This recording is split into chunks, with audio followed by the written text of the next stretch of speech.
I want to thank everybody for coming here today. I really appreciate it. I appreciate the support. I'm still focused on my duties. There were rumors going around that I was on administrative leave. That's not true. I've been at work since the incident. I'm focused on my campaign. I'm focused on serving the people of Nye County. But it's important to me that people know who I am. The people of Nye County know me, but I want other people to know me. I'm very open. I don't believe in doing things in secret. And I think that's a characteristic that everybody wants in their sheriff. I'll tell you everything I can today, everything that I know. My attorney, Josh Tomshek, is here, and he's going to help answer questions that he may not allow me to answer concerning the recent incident. As everybody knows, I am running for Sheriff of Nye County. As part of my campaign, I have signs in many properties throughout the county. To my knowledge, all of my signs are on private property, and they're there with the permission of the owners of the property. I perform regular maintenance on those signs about 4 times a week. It's after work and usually with a campaign volunteer. Prior to the events on Tuesdays, there were several requests from property owners for the removal of unauthorized signs that were placed on their private property by trespassers. The property owners, 2 of them are here today, and they can answer your questions concerning that. On Tuesday evening, I was accused of tampering with signs posted near my own political signs. A campaign volunteer, Ben Gully, who was with me at the time, was also accused of the same things. I would like to publicly apologize to Ben Gully for his treatment by the Nye County Sheriff's Office, the department I am campaigning to run. Ben and his wife have volunteered with the Nye County Sheriff's Office for over 10 years. He's provided a great service to our department and to the community that he serves. Ben most certainly did not deserve the treatment he received, and I can assure you that is not the way that we run the Nye County Sheriff's Office, nor does it reflect the high standards set by Sheriff DeMayo. I am a candidate for political office, and I certainly understand that citizens have a right to their opinion and beliefs related to campaigns. But even I was shocked and saddened by the treatment that received. It is not representative of the mission of the Nye County Sheriff's Office, nor the high standards that we have set. I'm able to answer a few questions. However, I'm going to have dinner with my wife tonight, and I do have an election to win. Rick, can you talk a little bit about how you and Ben were treated when you were pulled over?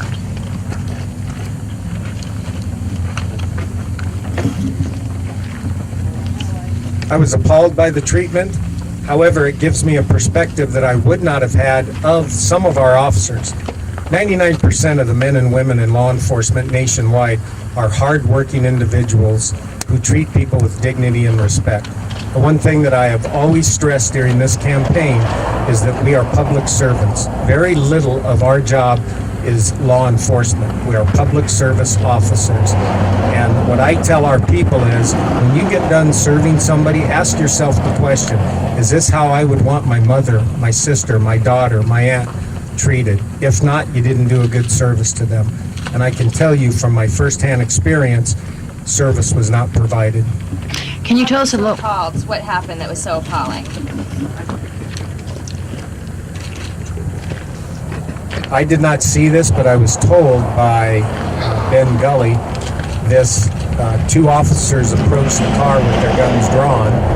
They had a mob mentality, and they did not give clear, concise direction, which as officers we're taught to do. I've been in law enforcement for over 32 years, and the very first thing we're taught is you give clear, concise direction and instructions.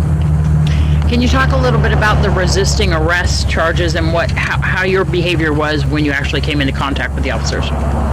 Part of the problem that we're facing at this point is, for all of you listening here, he's charged with nothing. Neither he or Mr. Gully have been charged with any offense. There's been an accusation made. They were arrested and booked. They were immediately released. Rick was released on his own recognizance with no conditions. So there aren't any charges at this point. Simply because he was booked means nothing. What you have to remember is there were approximately 7 to 8 police vehicles involved, some marked, some unmarked. There was probably 8 or 9 law enforcement officers involved in the arrest of these 2 individuals. Mr. Gully is 76 years old. Rick's 55 years old, and they were both known to all the people involved. I think the idea, the accusation that there was a resist leading to the level that would ultimately result in a charge is ludicrous. You're a law enforcement officer. Is it typical to have a felony stop with weapons drawn on something that is minute in the amount of money of the possession of stolen property? Absolutely not. Can you talk a little bit? Weight to the ground and resist arrest. Absolutely not. Will dash cam footage and other evidence collected at the scene confirm all this, what you're saying about not resisting? We have no idea. We haven't seen the evidence. There's just an accusation. Can you characterize Tony's opinion of what happened? Have you been in contact with him? I have been in contact with Sheriff DeMayo, but we have not discussed the incident. Can you talk? Pending at this time? There are no charges pending. They were arrested and booked. I believe there's a court return date set sometime in August. As of this point, there's no prosecuting agency that's filed a charge. What was your reason or motive for removing the signs?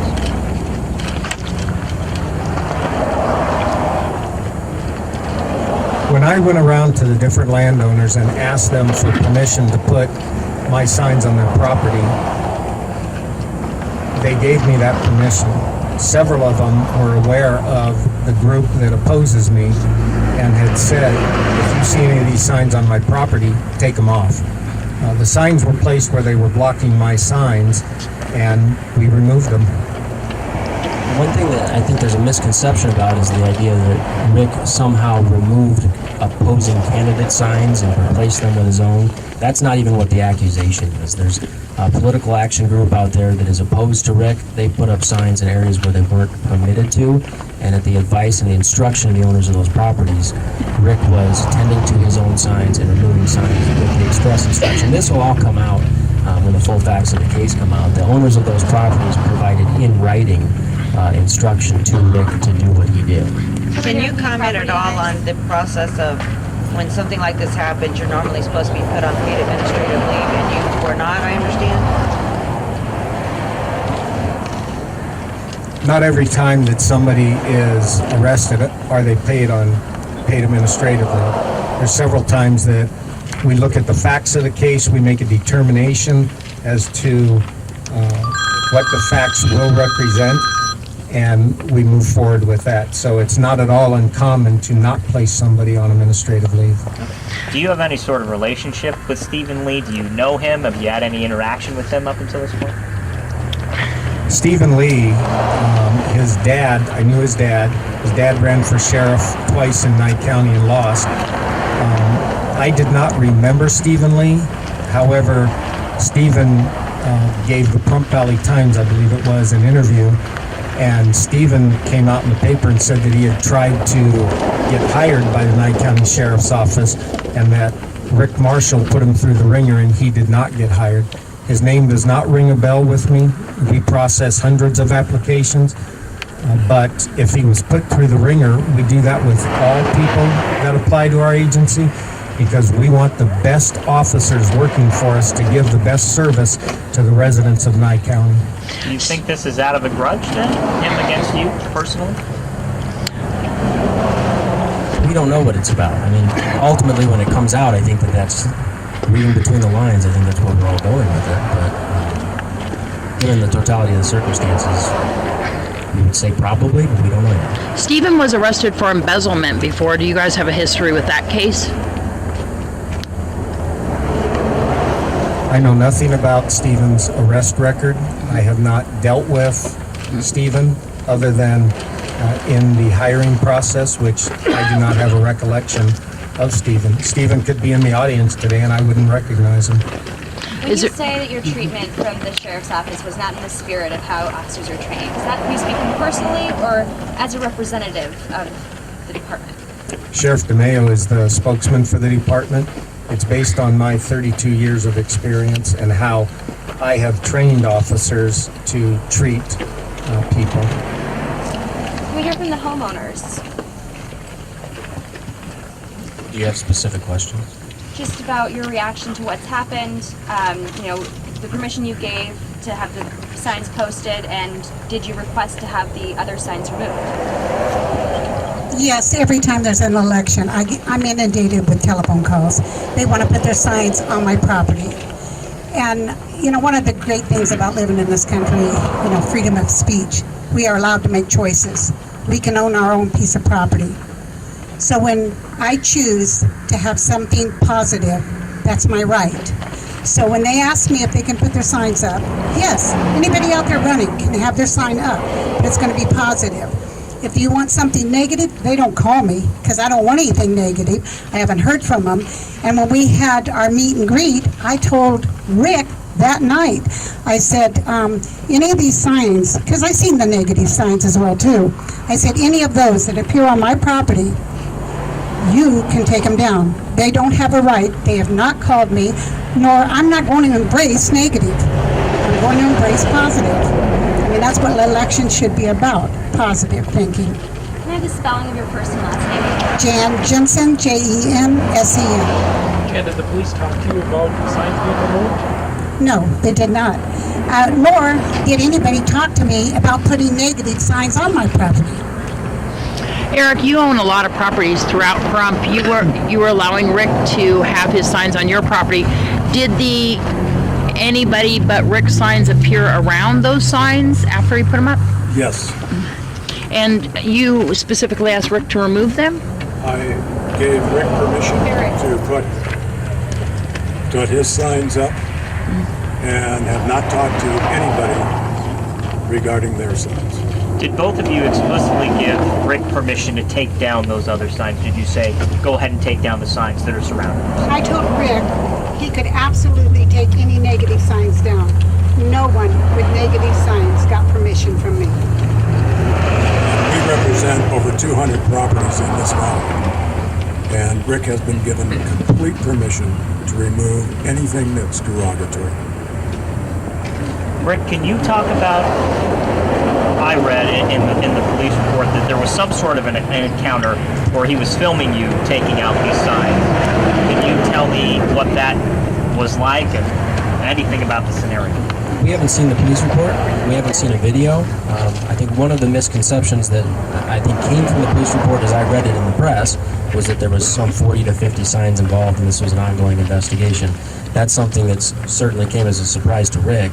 And at the time he was ultimately arrested and booked, just so everyone's aware, it was an accusation that he was in possession of 3 signs, which certainly gave a very small dollar value and didn't warrant a felony stop against him. And Eric, you yourself admitted that you removed some of the signs that anybody but Rick I yourself. have removed some of the signs from my properties, yes. But my question is, was there an encounter between you and Stephen Lee at the side of one of these signs where he actually saw somebody removing them? No. How many signs were removed total, negative signs? In terms of what Rick's aware of at the time he was taken into custody, there was 3 signs that were involved. And there was a 4th sign at the property he was at. In totality, there's been a number of signs removed by people that have nothing to do with Rick.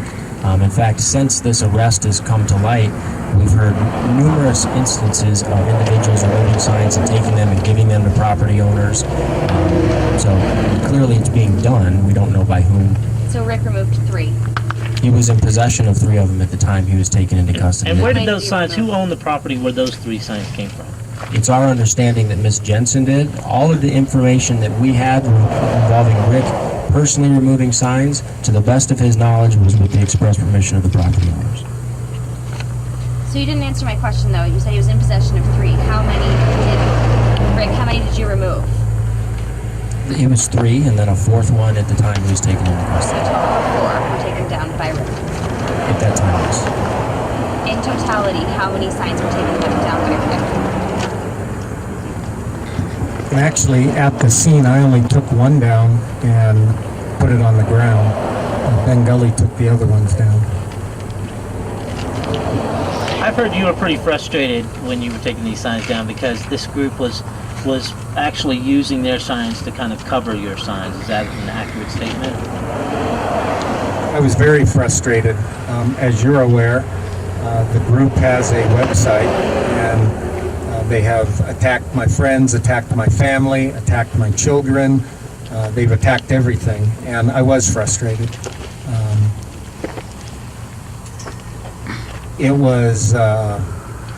I was warned that it was going to be a very negative campaign, but I was not prepared for this vast negativity. And yes, That's my next question. You know, you are the leading candidate. This incident has occurred. Let's say this blows over and you become sheriff.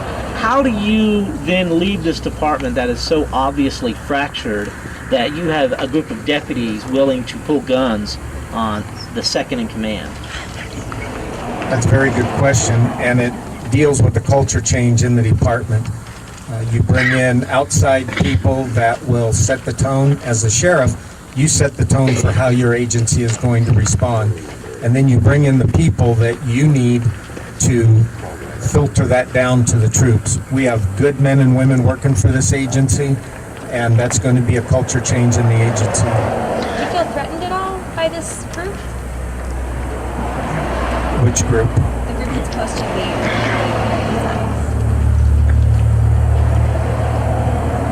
I'm not sure what you mean by threatened. You spoke about your family and other things, personal things. Does it keep you up at night? Do you feel threatened by these people who've obviously taken...